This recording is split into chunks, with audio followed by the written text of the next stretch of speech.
L'hôpital Saint-Gabriel se dressait sur la colline comme une forteresse blanche défiant le temps. Dans ses couloirs, imprégnés d'une odeur d'antiseptique et du murmure incessant des pas pressés, la vie et la mort se croisaient chaque jour. Là, le docteur Alexandre Moreau était une légende éclatante, respecté, craint et surtout inaccessible. Sa réputation de médecin prodige n'avait d'égal que sa renommée de séducteur. Les infirmières l'observaient avec un mélange d'admiration et d'appréhension. Personne n'osait le contredire. Ses ordres faisaient loi. Son visage, toujours sérieux, semblait sculpté dans la pierre. On disait qu'il ne souriait jamais, que son cœur s'était glacé après la perte de sa femme dans un accident, des années auparavant. Depuis lors, Alexandre avait enfoui toute trace de tendresse sous des couches de travail, de succès et de solitude. Ce matin d'hiver, la ville s'éveilla sous un épais brouillard. Le son des sirènes déchirait le silence de l'aube. À l'entrée de l'hôpital, une jeune femme avançait timidement, serrant un vieux sac entre ses mains. Elle s'appelait Isabelle Dupont, une paysanne récemment arrivée de Normandie, cherchant un emploi pour soutenir sa mère malade. Elle avait entendu dire que l'hôpital recrutait du personnel de ménage. Sans expérience ni grande instruction, elle possédait une force intérieure que la vie à la campagne lui avait appris à cultiver. Vêtue simplement, ses petites mains portaient les marques du labeur. Lorsqu'elle franchit les portes de l'hôpital, tout lui parut immense et froid.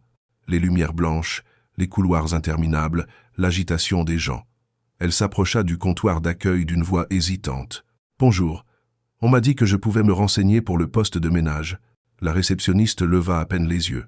« Attendez un instant. » En attendant, Isabelle observa un groupe d'infirmiers s'écarter avec respect. Un homme en blouse blanche, grand, au regard intense et à la démarche imposante, avançait d'un pas ferme dans le couloir. Sa seule présence imposait le silence. C'était le docteur Moreau.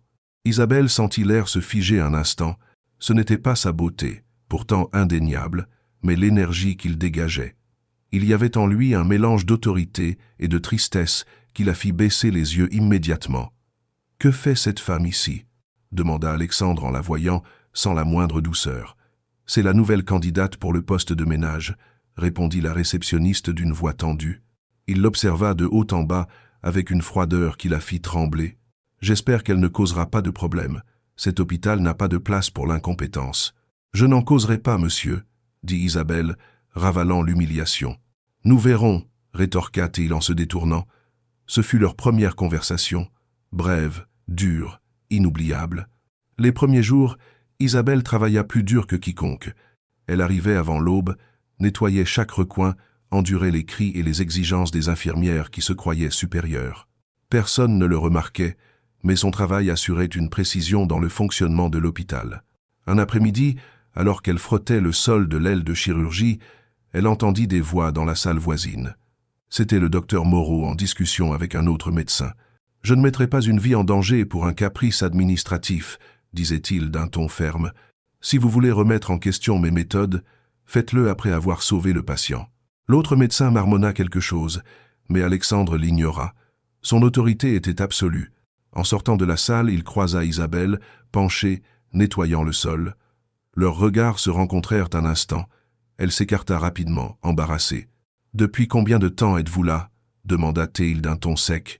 « Je viens d'arriver, monsieur, je fais juste mon travail. » Alexandre la dévisagea quelques secondes de plus. Il y avait dans sa voix une sérénité différente du tumulte de l'hôpital. Sans savoir pourquoi, ce détail le troubla. « Faites vite, dit-il enfin, et il poursuivit son chemin. Mais ce soir-là, en consultant des rapports, il repensa au regard de la jeune femme. Il ne comprenait pas pourquoi. Ce n'était pas la première fois qu'il voyait une femme à l'hôpital, mais cette paysanne avait une pureté qui le désarmait. Les jours passèrent. Isabelle commença à gagner l'affection de certains. Elle avait toujours un sourire, même après des heures épuisantes. Elle aidait les patients, leur parlait avec douceur, rendant la salle la plus grise chaleureuse. Un après-midi, en nettoyant le couloir, elle entendit un gémissement. Un vieil homme tentait de se lever seul. Isabelle courut vers lui et le soutint avec soin. « Doucement, monsieur Ernest, ne vous levez pas encore, » dit-elle doucement.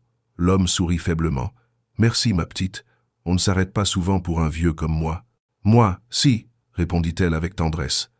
À cet instant, le docteur Moreau apparut. « Que se passe-t-il ici » demanda-t-il sévèrement. Monsieur a essayé de se lever seul. Je l'ai aidé à se recoucher, expliqua Isabelle. Alexandre observa la scène. Pendant un instant, la dureté de son visage s'adoucit. « Vous avez bien fait, » murmura-t-il presque. Isabelle le regarda, surprise. C'était la première fois qu'elle entendait un compliment dans sa voix.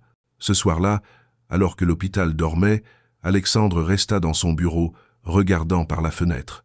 Dehors, les lumières de la ville scintillaient comme des étoiles perdues. Il se versa un verre de vin et se remémora la voix d'Isabelle. Je l'ai aidé à se recoucher. Simple, sincère, sans peur.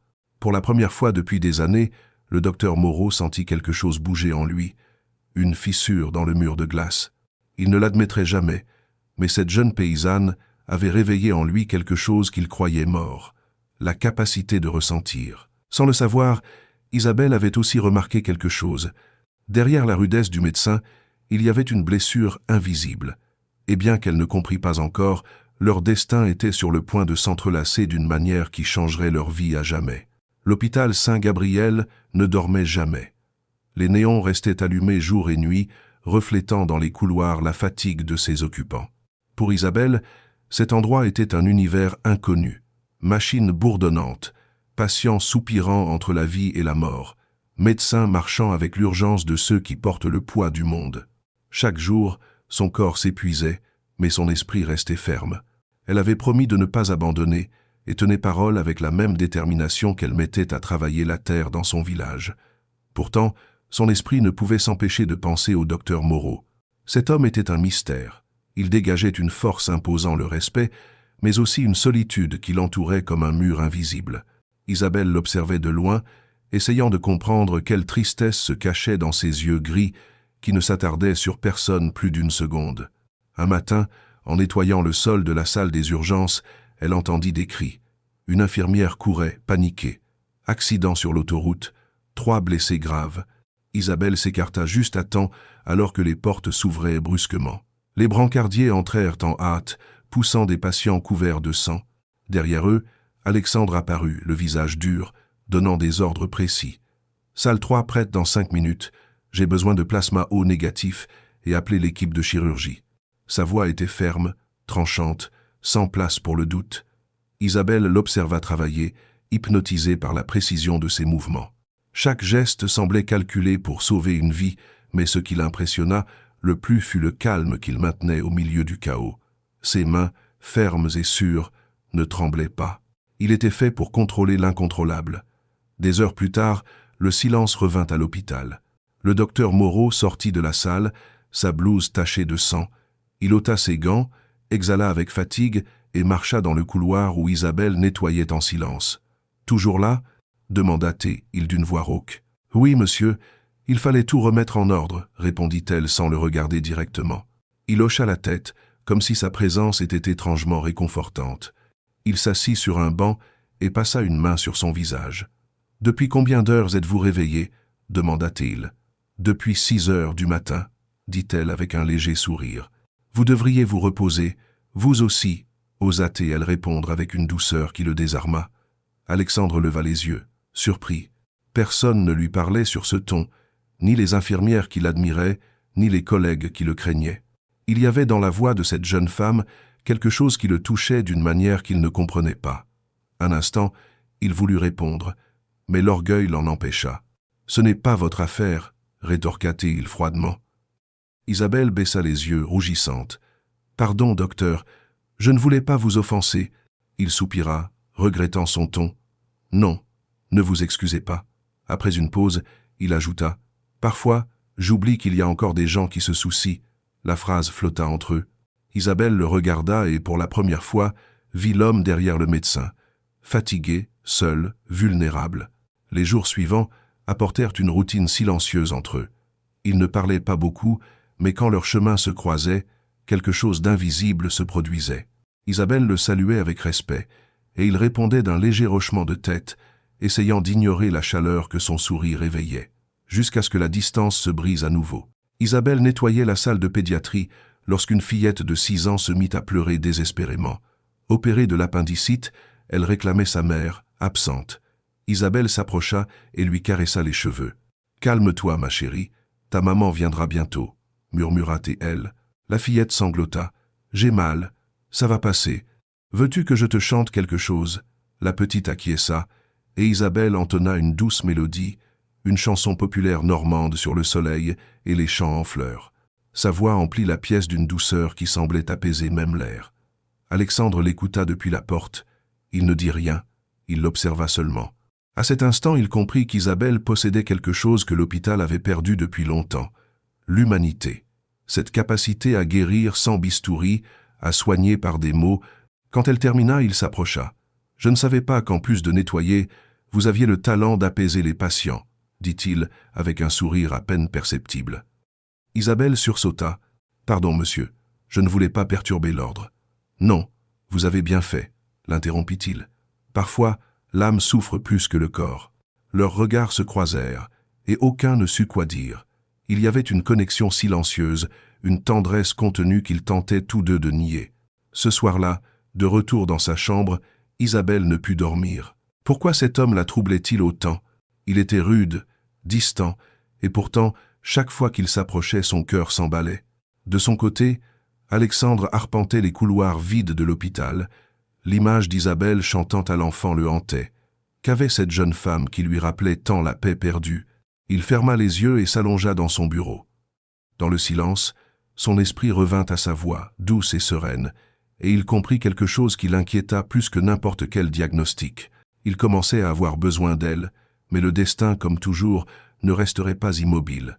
Le lendemain, la directrice de l'hôpital, une femme ambitieuse nommée Dr Camille Thibault, remarqua la proximité entre le prestigieux médecin et l'humble femme de ménage.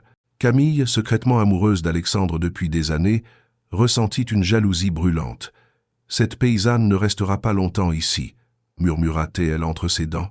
Ainsi commença une nouvelle tempête, qui mettrait à l'épreuve non seulement le caractère du docteur Moreau, mais aussi la force du cœur d'Isabelle. Car l'amour, bien que pur, ne va jamais sans obstacle. Le soleil pointait à peine sur la ville quand Isabelle arriva à l'hôpital Saint-Gabriel. L'air frais du matin lui fouettait le visage, mais ni le froid ni la fatigue ne pouvaient éteindre sa détermination. Malgré les longues journées, elle était reconnaissante de travailler, de pouvoir envoyer de l'argent à sa mère malade au village. Mais ce matin-là, quelque chose était différent. Dès qu'elle franchit la porte principale, elle remarqua des regards qui n'étaient pas là auparavant. Les infirmières chuchotaient sur son passage. Les aides-soignants échangeaient des sourires dissimulés. Isabelle fit semblant de ne rien voir, bien qu'au fond, elle pressentit que quelque chose se tramait. Dans le bureau de la direction, la docteure Camille Thibault consultait des rapports avec une concentration feinte. Elle avait passé des années aux côtés du docteur Moreau, partageant opérations, projets et d'innombrables gardes de nuit. En silence, elle avait nourri l'espoir qu'un jour il la regarderait autrement, mais son illusion s'effondra lorsqu'elle vit le rude médecin poser un regard différent sur une simple femme de ménage. « Une paysanne », murmura-t-elle avec mépris, laissant tomber les papiers sur le bureau. « Je ne permettrai pas qu'une inconnue ruine ce que j'ai construit. » Elle appela son assistante. « Je veux un rapport complet sur mademoiselle Isabelle Dupont. Antécédents, références, tout. » Son plan avait commencé. Pendant ce temps, dans l'aile pédiatrique, Isabelle nettoyait les vitres avec son soin habituel. Elle ne pouvait s'empêcher de sourire en entendant les rires des enfants. Cet endroit lui apportait la paix. Parfois, elle sentait que ses petites âmes lui rendaient l'espoir que le monde lui avait volé. C'est alors qu'elle entendit une voix familière derrière elle. « Vous devriez vous reposer, pas faire le travail de 3 personnes. » Elle se retourna, surprise. C'était le docteur Alexandre Moreau, une tasse de café à la main, avec ce regard sérieux qu'elle ne parvenait jamais à déchiffrer. « Je n'aime pas rester inactive, » répondit-elle en rougissant. Il hocha la tête, s'appuyant contre le chambranle de la porte. « Je sais, vous ne savez pas faire autrement. » Pour la première fois, Alexandre esquissa un léger sourire. Isabelle le vit et son cœur s'accéléra. Ce sourire, bref mais sincère, illumina le visage d'un homme qui semblait toujours porter un fardeau invisible. « L'hôpital semble différent quand vous souriez, » dit-elle sans réfléchir. Il fut surpris, mais ne l'interrompit pas. Au lieu de cela, il posa la tasse et s'approcha d'un pas. « Vous ne devriez pas dire des choses pareilles, » murmura-t-il. « On pourrait les mal interpréter. » Isabelle baissa les yeux. « Pardon, je voulais juste dire que ça me fait plaisir de vous voir ainsi. » Alexandre l'observa quelques secondes en silence, puis il parla d'une voix basse, presque intime. « Cela fait longtemps que personne ne m'a dit quelque chose d'aussi sincère. » Un silence doux les enveloppa. Aucun ne bougea, comme s'il craignait qu'un seul geste ne brise cet instant fragile. Mais la magie se dissipa lorsqu'une infirmière apparut dans le couloir. « Docteur Moreau, la directrice vous cherche. Elle dit que c'est urgent. » Il se ressaisit immédiatement. « J'arrive. » Et avant de partir, il lança à Isabelle un dernier regard, qui en disait plus que des mots.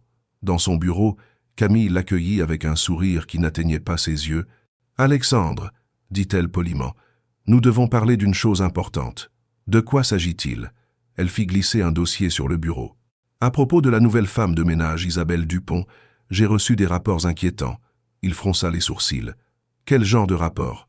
Ces documents ne sont pas complets. De plus, certains employés disent l'avoir vue rôder dans des zones interdites. » Alexandre la regarda incrédule. « C'est impossible.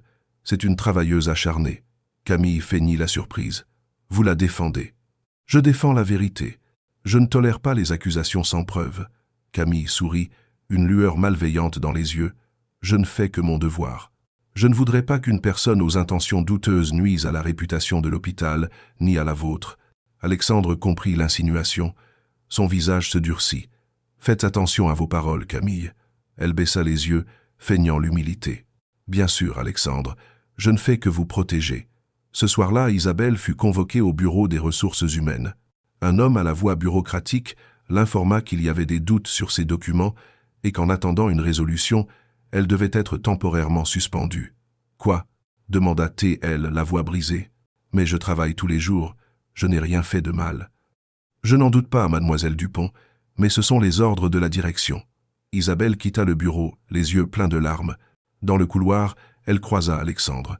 Il la regarda, surpris. « Que se passe-t-il ? »« On m'a suspendue, » répondit-elle presque sans voix. « Ils disent qu'il y a des irrégularités dans mes papiers, mais ce n'est pas vrai. » Il lui prit le bras, la regardant fixement. « Qui a donné cet ordre ? » ?»« Je ne sais pas. Ils ont juste dit que ça venait de la direction. » Alexandre serra la mâchoire. « Camille. » Sans réfléchir, il monta les escaliers vers le bureau de la directrice.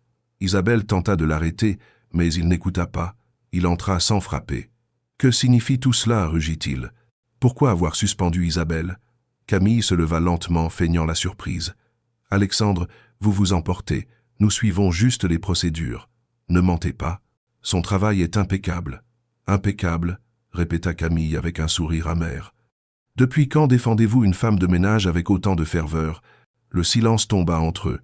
La question était un piège, et ils le savaient tous deux. « Parce que la justice ne dépend pas du rang » répondit-il fermement. « Si vous essayez de l'humilier, vous devrez m'affronter. » Camille le fixa avec fureur. « Vous rendez-vous compte de ce que vous faites ?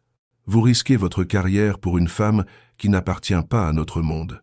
Peu, être est-elle plus précieuse que tous ceux qui l'habitent ?» dit Alexandre avant de sortir, laissant la porte ouverte derrière lui. Ce soir-là, Isabelle pleura seule dans sa petite chambre. Elle ne comprenait pas pourquoi la vie semblait s'acharner à la punir chaque fois que quelque chose de bon apparaissait. Mais avant de s'endormir, quelqu'un frappa doucement à la porte. En l'ouvrant, elle trouva le docteur Moreau, l'air grave. « J'ai tout arrangé, » dit-il. « Demain, vous reprendrez votre travail. » Isabelle le regarda, les yeux humides. « Vous n'auriez pas dû. Cela va vous causer des ennuis.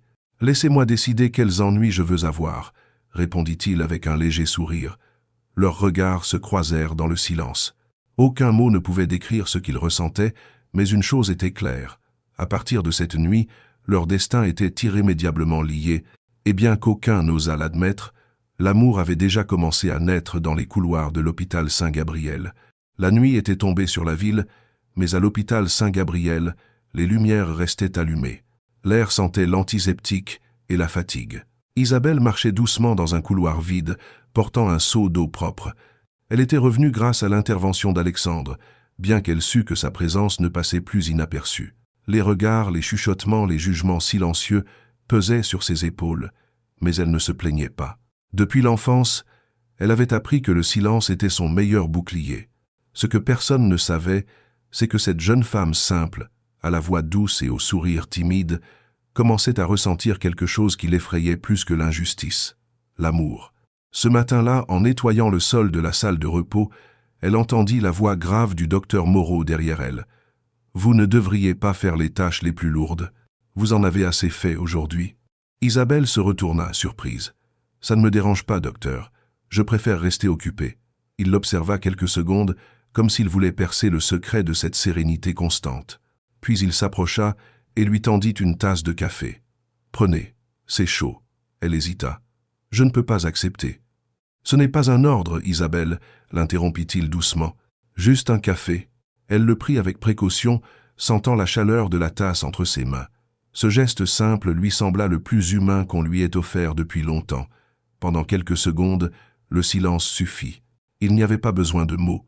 Il s'assit sur un banc à proximité et la regarda avec un mélange de curiosité et de respect. « Pourquoi êtes-vous venu travailler ici ?» demanda-t-il, brisant le calme. Isabelle baissa les yeux. « J'avais besoin d'argent. Ma mère est malade, et la campagne ne suffit plus. Quand j'ai entendu que l'hôpital cherchait du personnel de ménage, je suis venu sans réfléchir. Et votre père ? Mort il y a des années. Un accident pendant la récolte, dit-elle à voix basse. Depuis, j'ai fait ce qu'il fallait pour survivre. » Alexandre la regarda avec une expression rare. De la compassion, non pas de la pitié, mais une reconnaissance de la valeur dans la douleur d'autrui. « Vous êtes plus forte que la plupart des gens que je connais, » dit-il enfin. Isabelle esquissa un sourire. « Vous aussi, vous avez des blessures, docteur. Elles ne se voient pas, c'est tout. » Il fronça les sourcils, surpris. « Qu'est-ce qui vous fait penser cela ? Parce que vous parlez comme quelqu'un qui a perdu quelque chose ou quelqu'un. » La phrase resta suspendue entre eux. Alexandre détourna le regard. « Vous ne devriez pas m'analyser, mademoiselle Dupont, » dit-il avec un demi-sourire amer. « Je ne suis pas un bon sujet. » Mais Isabelle ne se découragea pas. Parfois, les blessures les plus profondes n'ont pas besoin de bistouri, mais de quelqu'un qui écoute. Ces mots le frappèrent plus qu'il ne voulait l'admettre. Il se leva brusquement et marcha vers la porte. Avant de partir, il murmura sans la regarder. « Je n'ai pas besoin qu'on m'écoute, juste qu'on me laisse travailler. » Isabelle le regarda s'éloigner, sachant que derrière cette froideur se cachait un homme brisé qui ne savait pas encore comment se pardonner. Ce soir-là, le docteur Moreau s'enferma dans son bureau. La pluie frappait les fenêtres, et dans la pénombre, seule la lueur d'une lampe éclairait son visage. Sur le bureau, une photographie, lui avec une femme aux cheveux châtains et au sourire lumineux. Dans leurs bras, un petit enfant. Il prit la photo, la serrant fort. « Pardonne-moi, Clara », murmura-t-il, la voix brisée. Des années plus tôt, il était un homme différent, joyeux, généreux, amoureux, mais un accident de voiture lui avait arraché sa femme et son fils par une nuit pluvieuse comme celle-ci. Depuis, il s'était plongé dans le travail, s'éloignant de tout ce qui pouvait le faire ressentir, jusqu'à ce qu'Isabelle arrive et, sans le vouloir, commence à réveiller quelque chose qu'il croyait mort. Le lendemain, l'atmosphère à l'hôpital devint tendue. Camille Thibault, voyant son plan échouer, et l'idée qu'Isabelle soit toujours là la remplissait de rage. « Tu crois pouvoir me défier, Alexandre ?» murmura-t-elle en signant des documents. « Si cette femme reste ici, je trouverai un autre moyen de m'en débarrasser. » L'occasion ne tarda pas à se présenter. Pendant le changement de garde, un dossier médical confidentiel disparut. En vérifiant les caméras, la superviseure vit une ombre entrer dans les archives. Ce n'était pas clair qui c'était, mais Camille ne perdit pas de temps pour pointer Isabelle. « Cette fille a déjà été vue dans des zones interdites. Ce n'est pas la première fois, dit-elle froidement. » Alexandre, apprenant cela, n'y crut pas. Il chercha Isabelle dans le couloir et la trouva en larmes, essayant d'expliquer entre deux sanglots qu'elle n'avait rien fait. « Je n'ai rien pris, docteur, je le jure, » disait-elle, le visage baigné de larmes. « J'ai juste apporté des chiffons dans la zone des archives, je n'ai touché aucun dossier. » Il plongea son regard dans le sien et sut qu'elle disait la vérité. « Je vous crois, » dit-il fermement. « Je ne laisserai pas qu'on vous accuse sans preuve. » Il l'emmena directement au bureau de Camille. « Retirez votre accusation, » ordonna-t-il avec autorité. « Je ne peux pas, » répondit-elle avec un sourire froid. « Y a-t-il des preuves ? » ?»« Pas de preuves, juste votre parole. Ça ne suffit pas. » Camille le défia du regard. « Vous vous laissez manipuler par une paysanne. » Alexandre frappa le bureau. « Attention à ce que vous dites. Elle a plus de dignité que beaucoup ici. » Isabelle écoutait en silence, tremblante. Personne ne l'avait défendue ainsi auparavant. Dans sa poitrine, quelque chose de chaud grandissait, un mélange de gratitude et d'émotion. Finalement, Alexandre obtint que l'enquête soit suspendue. Il promit de vérifier lui-même les archives. Camille, vaincu, cacha sa colère derrière un sourire forcé. Ce soir-là, après son service, Isabelle sortit dans le jardin de l'hôpital. La lune éclairait les fleurs, et le bruit de la fontaine emplissait l'air d'un murmure apaisant. Perdue dans ses pensées, elle entendit des pas derrière elle. « Puis-je vous accompagner ?» dit la voix profonde d'Alexandre. Elle acquiesça sans le regarder. « Merci de m'avoir cru, docteur. Ne me remerciez pas, j'ai juste vu la vérité. » Ils gardèrent le silence quelques secondes, puis il parla plus doucement. « Je ne sais pas ce que vous avez, Isabelle, mais depuis votre arrivée, les choses ici semblent différentes. » « Différentes comment ?» Alexandre la fixa intensément. « Plus humaines. » Elle sourit, et ce sourire suffit à lui nouer la gorge. Sans réfléchir, il s'approcha. L'air entre eux devint dense, chargé d'une tension qu'aucun ne savait gérer. « Docteur, » murmura-t-elle nerveuse. « Alexandre, » corrigea-t-il, « hors du travail. Je veux que vous m'appeliez Alexandre. » Isabelle baissa les yeux, mais acquiesça. Le son lointain des sirènes brisa l'instant. Ils se regardèrent, conscients que ce qui grandissait entre eux ne pouvait plus être nié. Et bien qu'aucun ne le dît à voix haute, ils savaient que leur histoire ne faisait que commencer, et que l'amour, né dans les blessures, pouvait être aussi salvateur que dangereux. L'aube enveloppa l'hôpital Saint-Gabriel d'une lumière douce. Les couloirs restaient silencieux, seulement troublés par le son distant d'un moniteur cardiaque ou les pas pressés d'une infirmière. Isabelle poussait son chariot de ménage, perdue dans des pensées qu'elle ne contrôlait plus.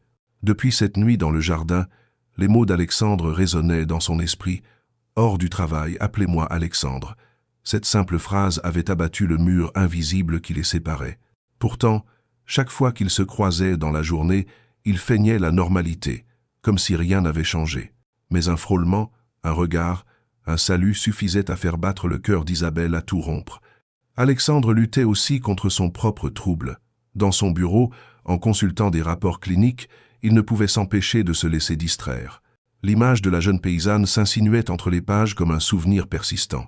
Sa voix, son sourire, le calme avec lequel elle affrontait l'adversité, tout en elle le désarmait. « Que m'arrive-t-il » murmura-t-il en lâchant son stylo.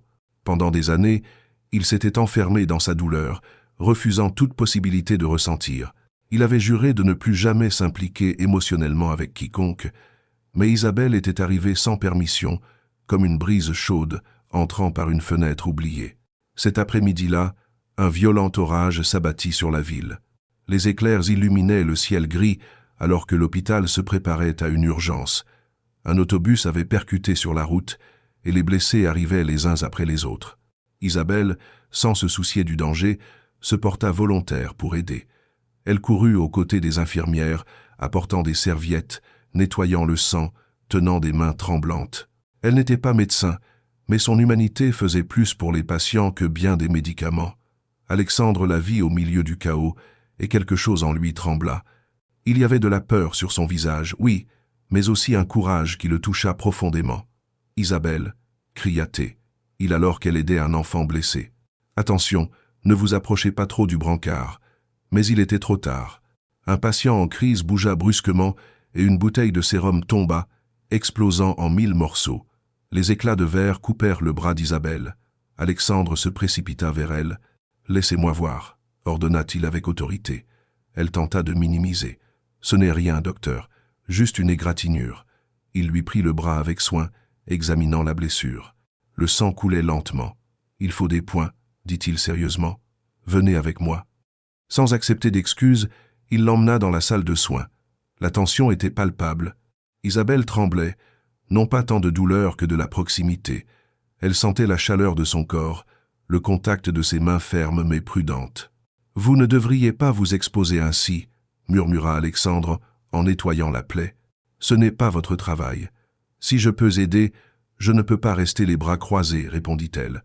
Il leva les yeux, leurs regards se croisèrent, et un instant, le monde sembla s'arrêter. « Vous pensez toujours aux autres, murmura-t-il, et personne ne pense à vous. » Isabelle baissa les yeux, essayant de cacher les larmes qui menaçaient de couler. « Je n'ai pas besoin qu'on pense à moi. » Alexandre termina de bander son bras et, ne pouvant plus se retenir, effleura sa joue du bout des doigts. « Moi, je pense à vous, Isabelle, » confessa-t-il à voix basse. Elle resta immobile. Son cœur battait si fort qu'elle craignit qu'il l'entende. Ne dites pas cela, s'il vous plaît, murmura-t-elle. Vous et moi venons de mondes différents. Et, qu'importe le monde, rétorqua-t-il, tout ce que je comprends, c'est ce que je ressens quand je vous vois. Les larmes coulèrent enfin. Vous ne pouvez pas m'aimer, docteur. Si vous le faites, vous vous ferez du mal. Il la regarda avec tendresse et douleur à la fois. Je suis déjà blessé depuis des années. Vous ne pouvez pas me faire plus de mal que je n'en ai déjà. Le silence les enveloppa. Dehors, la pluie frappait violemment les fenêtres. Dans un élan, Alexandre prit sa main bandée dans les siennes. La chaleur de sa peau se mêla à l'émotion tremblante des deux. Mais avant qu'il ne puisse dire autre chose, la porte s'ouvrit brusquement. C'était Camille Thibault. Ses yeux, froids et sombres, balayèrent la scène avec une fureur contenue. « Désolée d'interrompre, dit-elle d'une voix venimeuse, mais il semble qu'on confonde les rôles ici. » Isabelle recula immédiatement, s'écartant. « Ce n'est pas ce que vous pensez, docteur. » Camille la regarda avec mépris. « Non, car il semble qu'une simple femme de ménage profite de la compassion de son supérieur. »« Assez, Camille, » intervint Alexandre d'une voix ferme. « Vous n'avez pas le droit de lui parler ainsi. »« Pas le droit, » répéta-t-elle, croisant les bras. « Cet hôpital a des règles, Alexandre, et vous le savez. Si le Conseil apprend ce qui se passe ici, vous pourriez perdre bien plus que votre réputation. » Alexandre respira profondément, contenant sa colère. « Il ne se passe rien d'inapproprié. Alors, vous n'aurez aucun problème à garder vos distances. » Trancha-t-elle avant de sortir, laissant derrière elle un silence pesant. Ce soir-là, Isabelle fit ses bagages en silence. Elle ne pouvait plus rester.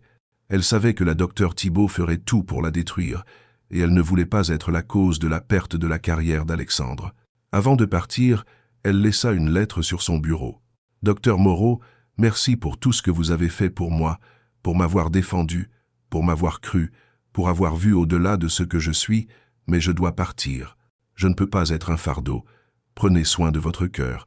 Il mérite de guérir, même si ce n'est pas avec moi. » Quand Alexandre trouva la lettre, sa poitrine se serra. Il la chercha dans tout l'hôpital, mais il était trop tard. Isabelle était partie. Il sortit dans le parking sous la pluie, criant son nom, mais seul l'écho répondit, et tandis que les gouttes ruisselaient sur son visage, il ne savait pas si ce qu'il ressentait était de la douleur ou la découverte de quelque chose de plus grand que lui, l'amour véritable. Cette nuit-là, sous l'averse, Alexandre jura de ne plus perdre quelqu'un d'important, plus jamais. Et bien qu'Isabelle fût partie, il savait que leur histoire n'était pas finie, car il y avait dans l'air quelque chose de plus fort que le destin qui les unissait encore. La pluie cessa, mais l'écho de cette nuit restait vivant dans l'esprit du docteur Alexandre Moreau. L'hôpital Saint-Gabriel s'éveilla sous un brouillard épais, accompagné d'un silence étrange, comme si même les murs ressentaient l'absence d'Isabelle. Les jours suivants, il tenta de se concentrer sur son travail, mais chaque couloir lui rappelait sa voix, chaque recoin sa présence. Il l'imaginait, cheveux attachés, regard serein, nettoyant les sols avec une dignité que nul obstacle n'avait brisée, mais elle était partie. Et bien que personne ne le sût, le docteur Moreau sentait qu'une partie de lui était partie avec elle.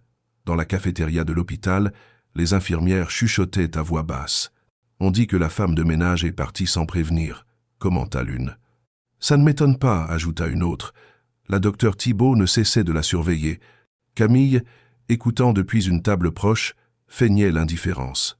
Elle touillait sa cuillère dans sa tasse de thé avec calme, mais dans ses yeux brillait une ombre de satisfaction. « Certaines personnes ne savent pas quand partir », murmura-t-elle avec un sourire à peine visible.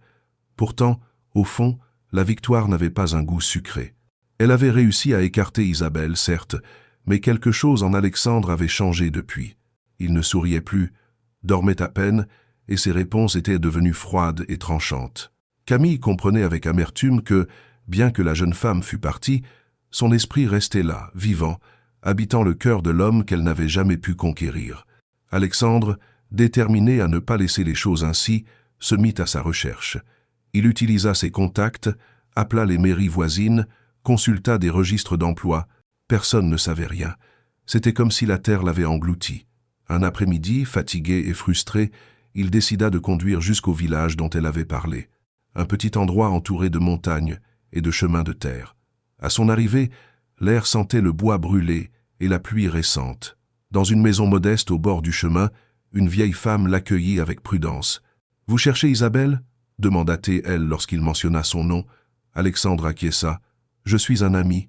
Je travaille avec elle à l'hôpital. » La femme le regarda avec tristesse. « Isabelle est revenue il y a quelques jours. Sa mère est très malade. Elle a à peine de quoi manger, mais elle ne se plaint pas. Elle lave le linge des voisins. » Le médecin serra les poings. « Où vit-elle » La vieille femme indiqua un chemin entre les arbres, là où la terre s'ouvre vers la rivière. Lorsqu'Alexandre arriva, il la trouva devant une bassine, lavant avec des mains rougies par le froid. Ses cheveux étaient détachés, ses vêtements usés, mais elle dégageait un calme qui le bouleversa. « Isabelle, » dit-il à voix basse. Elle se tourna lentement, croyant rêver. « Que faites-vous ici, docteur Moreau ?»« Je suis venu vous chercher, » répondit-il sans détour. « Vous n'auriez pas dû, » murmura-t-elle. « Ce n'est pas votre place. » Il avança d'un pas. « Ma place est là où vous êtes. » Isabelle baissa les yeux, tentant de cacher l'émotion qui la submergeait. « Vous appartenez à l'hôpital, aux salles d'opération, à votre monde. Je ne suis qu'une paysanne qui nettoie les sols. »« Ne dites plus cela, » rétorqua Alexandre en s'approchant. « Vous êtes bien plus que cela. Vous avez une force que j'envie. » Elle tenta de rester ferme. « Je ne veux pas vous causer plus de problèmes. À cause de moi, vous vous êtes disputé avec la docteure Thibault. Vous avez perdu votre tranquillité. »« Je n'ai rien perdu, » l'interrompit-il. « Au contraire, je vous ai perdu, et cela, je ne peux le supporter. » Les larmes brillèrent dans les yeux d'Isabelle. « Ne dites pas cela, je vous en prie. Les gens comme vous n'aiment pas des femmes comme moi. » Alexandre prit doucement son visage. « Qui a décidé cela? L'argent? Les titres? Si l'amour se mesurait ainsi, personne ne serait digne de personne. » Isabelle trembla. « Et si ce que vous ressentez n'est que de la pitié ?» Il secoua la tête. « Ce n'est pas de la pitié, Isabelle. C'est un besoin. Depuis que vous êtes partie, je n'ai pas eu un seul jour de paix. » Ces mots la brisèrent. Elle pleura en silence, et il l'enlaça sans rien dire. Là, au milieu des champs, avec le bruit de la rivière en fond, ils s'autorisèrent pour la première fois à n'être que deux âmes blessées qui se rencontraient. Cependant, le destin ne leur donnerait pas de répit. Quelques jours plus tard, une lettre arriva à l'hôpital. Anonyme, adressée au conseil d'administration, elle accusait le docteur Moreau d'avoir une relation inappropriée avec une ancienne employée et d'avoir falsifié des dossiers pour la protéger. L'écriture était élégante, et bien que personne ne le dît à voix haute, tous savaient qui l'avait rédigée. Camille Thibault avait joué son dernier coup. De retour à l'hôpital, Alexandre fut convoqué par le directeur général. L'accusation était grave. Elle pourrait lui coûter non seulement son poste, mais toute sa carrière. « Est-il vrai que vous entretenez une relation avec une ancienne employée ?» demanda le directeur d'un ton sévère. Alexandre respira profondément. « Ma vie privée n'interfère pas avec mon travail. Cela ne répond pas à la question. »« Oui, » admit-il sans hésiter. « J'aime Isabelle Dupont. » Un silence absolu envahit la salle. Le directeur le regarda avec désapprobation. « Alors, vous comprenez que cela ne peut continuer. Une enquête interne sera ouverte. En attendant, vous êtes suspendu de vos fonctions. » Alexandre quitta le bureau sans un mot. En lui, il ressentait un mélange de rage et de douleur. Perdre son poste ne l'importait pas, mais il ne supportait pas l'idée qu'Isabelle souffre à cause de lui. Ce soir-là, Camille le trouva dans le parking. « Vous n'auriez pas dû me défier, » dit-elle froidement. « Tout cela aurait pu être évité. » Alexandre la regarda avec mépris. « Qu'espériez-vous en la détruisant ?»« Vous récupérer, » répondit-elle d'une voix tremblante. « J'ai tout fait par amour. » Il secoua la tête. « Ce n'est pas de l'amour, Camille, c'est de l'égoïsme. » Et il partit, laissant la femme seule sous la pluie qui recommençait à tomber, comme si le ciel pleurait aussi l'histoire de deux cœurs que le destin s'acharnait à séparer. Au village, Isabelle ressentit un mauvais pressentiment. Cette même nuit, en veillant sur sa mère, elle regarda par la fenêtre et vit le ciel couvert de nuages. Le vent soufflait fort, et le pressentiment devint peur. Quelque chose en elle lui disait qu'Alexandre souffrait à cause d'elle. Et bien que son cœur lui demandât de rester, elle sut qu'à l'aube, elle devait revenir. Car lorsque l'amour est véritable, aucun obstacle, ni la distance ni l'orgueil, ne peut l'éteindre complètement. L'aube apporta un air glacial au petit village, mais Isabelle ne sentit pas le froid. Elle avait passé la nuit éveillée, regardant le plafond de sa modeste maison et écoutant les murmures du vent entre les arbres. Sa mère dormait, faible, respirant lentement. En la voyant, Isabelle hésita un instant. Partir à nouveau signifiait la laisser seule, mais quelque chose de plus fort que la peur la poussait. Elle savait qu'Alexandre était en difficulté. Elle laissa une lettre près du lit de sa mère, promettant de revenir bientôt, et partit avant le lever du soleil. Elle marcha jusqu'à la route principale et prit le premier autobus pour la ville. Pendant que le véhicule avançait, son esprit se remplit de souvenirs. Les nuits à l'hôpital, le son de sa voix, les regards échangés sans mots. Elle avait peur, oui, mais plus encore de vivre avec le poids de ne rien faire. En arrivant en ville, le ciel était couvert de nuages sombres. L'hôpital Saint-Gabriel se dressait imposant comme un géant de verre et d'acier. Isabelle prit une profonde inspiration avant d'entrer. Les gardiens la reconnurent et, bien qu'hésitant, elle convainquit l'un d'eux de la laisser passer. L'atmosphère à l'intérieur était différente. Les regards, autrefois indifférents, étaient maintenant curieux ou moqueurs. Tout le monde savait ce qui s'était passé. Dans la salle de repos, elle entendit des bribes de conversation. On dit qu'il a été suspendu indéfiniment. Quel gâchis! C'était un grand médecin, tout ça pour une femme de ménage. Isabelle serra les poings et continua à marcher, la tête haute. Elle n'avait pas le droit de le défendre, mais elle ne pouvait pas se cacher non plus. Ce qu'elle ressentait était plus grand que la peur ou la honte. Alexandre était dans son bureau, rangeant ses affaires dans une boîte. Sa blouse blanche pendait au dossier de la chaise, comme un symbole de tout ce qu'il perdait. En entendant la porte s'ouvrir, il leva les yeux et la vit. Pendant un instant, il n'en crut pas ses yeux. Isabelle était là, devant lui, le visage pâle mais déterminé. « Vous n'auriez pas dû revenir, » dit-il à voix basse, posant la boîte sur le bureau. « Je devais, » répondit-elle, avançant d'un pas. « Je ne peux pas laisser qu'on vous détruise à cause de moi. » Alexandre s'approcha lentement. « Rien de tout cela n'est votre faute.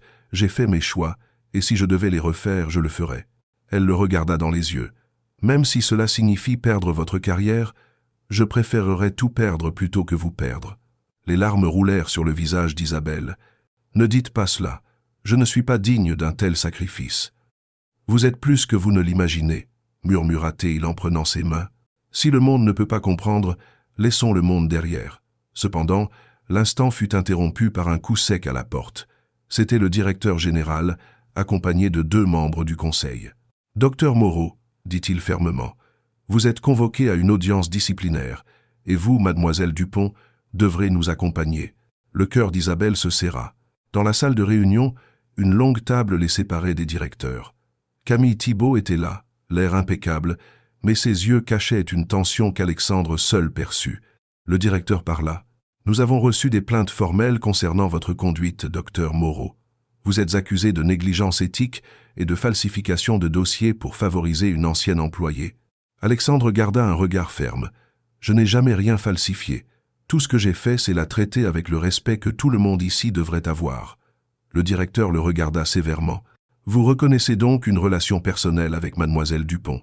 Alexandre acquiesça. « Oui, et je n'en ai pas honte. » Un murmure parcourut la salle. Isabelle sentit ses jambes trembler. Camille se leva. « C'est inacceptable, » intervint-elle. « Le docteur Moreau met en danger la réputation de l'hôpital. » Alexandre la regarda froidement. « C'est vous qui avez écrit cette lettre, n'est-ce pas ?» Camille pâlit. « Je ne sais pas de quoi vous parlez. Ne mentez pas, vous avez toujours eu peur de perdre le contrôle, » répondit-il fermement. « Mais je ne suis pas un trophée. » Le silence qui suivit fut lourd. Le directeur soupira et annonça que le comité délibérerait. Quelques heures plus tard, Alexandre fut informé de sa suspension définitive. Le scandale serait étouffé discrètement, mais sa carrière à Saint-Gabriel était terminée. Isabelle, brisée, voulut parler, mais il l'arrêta. « Ne dites rien, » murmura-t-il fatigué. « Ne vous avisez pas de vous blâmer. Je ne supporte pas que vous vous sacrifiez pour moi, » dit-elle entre les larmes. « Ce n'est pas un sacrifice, si c'est par amour. » Il l'enlaça avec force, comme si ce geste pouvait arrêter le temps. Et pendant quelques secondes, ils s'accrochèrent à l'illusion que l'amour suffirait à tout guérir. Quelques jours plus tard, la nouvelle du licenciement d'Alexandre se répandit dans la ville. Certains le déplorèrent, d'autres le jugèrent, mais il ne réapparut plus à l'hôpital. Il se retira dans une maison à la campagne où le silence était sa seule compagnie. Isabelle tenta de le contacter, mais ses appels restèrent sans réponse.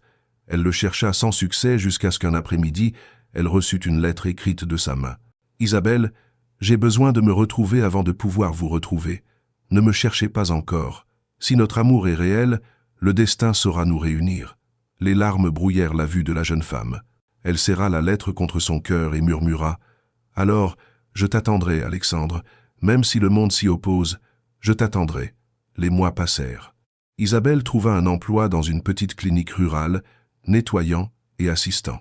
Chaque aube, en regardant l'horizon, elle se rappelait la promesse qu'il avait laissée par écrit.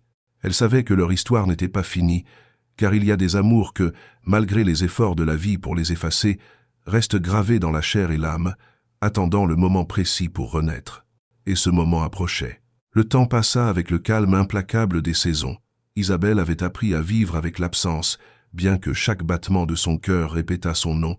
À la petite clinique rurale où elle travaillait, les jours s'écoulaient entre l'odeur d'antiseptique et les soupirs du vent par les fenêtres ouvertes. Parfois, au crépuscule, elle s'arrêtait pour regarder l'horizon, imaginant Alexandre quelque part au loin, le regard fatigué et l'âme encore plus lasse. Elle n'avait plus eu de nouvelles de lui depuis cette lettre, mais au fond d'elle, quelque chose lui disait que leur histoire n'était pas terminée. Un après-midi de novembre, alors qu'elle aidait un vieil homme à panser une plaie, une voiture noire s'arrêta devant la clinique. Personne n'en descendit pendant quelques secondes, jusqu'à ce qu'une silhouette familière émerge du véhicule. Isabelle sentit l'air lui manquer. C'était lui, Alexandre Moreau. Il était vêtu simplement, sans le costume impeccable ni la blouse blanche. Son visage portait de nouvelles ombres, comme si la vie l'avait frappé, et pourtant, il avait appris à résister. Ses yeux, cependant, étaient les mêmes. Ses yeux qui avaient été arrogants, puis doux, puis tristes, et qui maintenant la regardaient avec un mélange de peur et d'espoir. Isabelle resta immobile, ne sachant si elle devait courir vers lui ou s'éloigner. « Bonjour, Isabelle », dit-il d'une voix qui semblait venir de loin. « Je pensais que vous ne reviendriez pas », répondit-elle d'un filet de voix. « Moi aussi », confessa-t-il, « mais parfois, on ne peut échapper à l'endroit où l'on appartient. » Elle baissa les yeux, retenant ses larmes. « Pourquoi êtes-vous revenu ?» Alexandre fit un pas vers elle. « Parce que j'ai compris que l'amour ne se guérit pas avec la distance. J'ai essayé de vous oublier, mais chaque jour sans vous était une nouvelle blessure. »« Vous n'auriez pas dû revenir, » murmura Isabelle, bien que sa voix tremblât. « Vous avez votre vie. Je ne suis qu'une femme de ménage. » Il secoua la tête. « Ne parlez pas ainsi. Depuis votre départ, j'ai compris que l'argent, les titres, les apparences, tout cela n'a pas de sens s'il n'y a personne pour vous attendre à la fin de la journée. » Isabelle ferma les yeux. « Alexandre, les gens parlent encore. Si vous êtes à nouveau avec moi, vous perdrez plus que ce que vous avez déjà perdu. »« J'ai tout perdu, » dit-il avec tendresse. « Tout, sauf vous. » Le silence qui suivit fut brisé par le bruit du vent dans les arbres. Puis, sans dire plus, Isabelle s'approcha lentement. Leurs regards se rencontrèrent, et un instant, le monde sembla s'arrêter. Il tendit une main, craintif, comme si la toucher était un miracle. Elle la prit, et dans ce contact, toute la douleur, la distance et le temps disparurent. « Me pardonnez-vous » murmura-t-il. « Il n'y a rien à pardonner, » répondit-elle en pleurant. « L'amour n'a pas besoin d'excuses, seulement de vérité. » Alexandre l'enlaça avec force. Isabelle sentit son cœur battre contre le sien, et à cet instant, elle sut qu'ils étaient enfin là où ils devaient être. Cette nuit-là, sous le ciel dégagé de la campagne, ils s'assirent ensemble devant la clinique. Ils parlèrent pendant des heures des mois passés séparés, des blessures laissées par le silence, des rêves qu'ils voulaient encore réaliser. Alexandre lui raconta qu'il avait commencé à travailler comme médecin bénévole, loin de la ville et de ses préjugés. Qu'il avait appris plus en soignant dans la pauvreté que durant toutes ses années de médecine. « C'est ici que je veux rester, » dit-il. « Là où la vie est simple, là où vous êtes. » Isabelle le regarda, incrédule. « Vous renonceriez à tout cela ?»« J'ai déjà renoncé, » répondit-il avec un sourire. « Cette fois, je veux gagner quelque chose qui en vaille la peine. » Elle rit à travers ses larmes. « Je ne sais pas si je mérite autant. »« Moi non plus, » dit-il. « Mais l'amour ne se mesure pas au mérite. Il s'agit de ressentir, même quand ça fait mal. » Les jours suivants, Alexandre commença à collaborer à la clinique. Son arrivée apporta de l'espoir au village. Il soignait les malades avec patience, écoutait les anciens et enseignait aux jeunes. Isabelle l'observait travailler, et chaque fois que leurs regards se croisaient, une étincelle silencieuse s'allumait entre eux. L'amour, né dans les couloirs froids d'un hôpital et ayant survécu au jugement du monde, fleurissait maintenant entre les montagnes, sous un ciel libre. Un soir, en marchant au bord de la rivière, Alexandre s'arrêta et la regarda avec un mélange de nervosité et de tendresse. « Isabelle, toute ma vie, J'ai cru que l'amour était une distraction, quelque chose qui me rendrait faible. Mais vous m'avez appris que l'amour est la seule chose qui nous rend vraiment humains. » Elle sourit, les yeux brillants sous le reflet du soleil couchant. « Et vous m'avez appris que même les cœurs les plus froids peuvent apprendre à battre à nouveau. » Alexandre prit sa main et l'embrassa. « Alors, restons ainsi, sans passé, sans peur, juste vous et moi. » Elle acquiesça, et à cet instant, ils comprirent tous deux que l'histoire qu'ils avaient endurée, pleurée et attendue n'avait pas été vaine. Car les amours véritables ne sont pas toujours les plus faciles, mais ceux qui survivent à la douleur, aux pertes et au temps. Des mois plus tard, la clinique fut agrandie grâce à un fonds qu'Alexandre avait obtenu. Personne ne parla plus du scandale, et les gens commencèrent à voir en lui, non pas le médecin déchu, mais l'homme qui avait trouvé sa rédemption. Isabelle continua à travailler là, mais plus comme femme de ménage. Alexandre la convainquit d'étudier pour devenir infirmière. Chaque jour, en la voyant sourire, il savait qu'il avait fait le bon choix. Et les nuits, lorsque le silence enveloppait la maison qu'il partageait, il l'enlaçait et murmurait à son oreille « Merci de ne pas avoir abandonné ». Elle souriait, posant sa tête sur sa poitrine. « Merci d'être revenu ». Et ainsi, entre le murmure du vent et les lumières douces de la campagne, le médecin rude et la paysanne humble trouvèrent la paix qu'ils avaient tant cherchée. Pas dans le luxe, le pouvoir ou les titres, mais dans l'amour sincère de deux âmes qui, après avoir tout perdu, se trouvèrent et apprirent à guérir ensemble.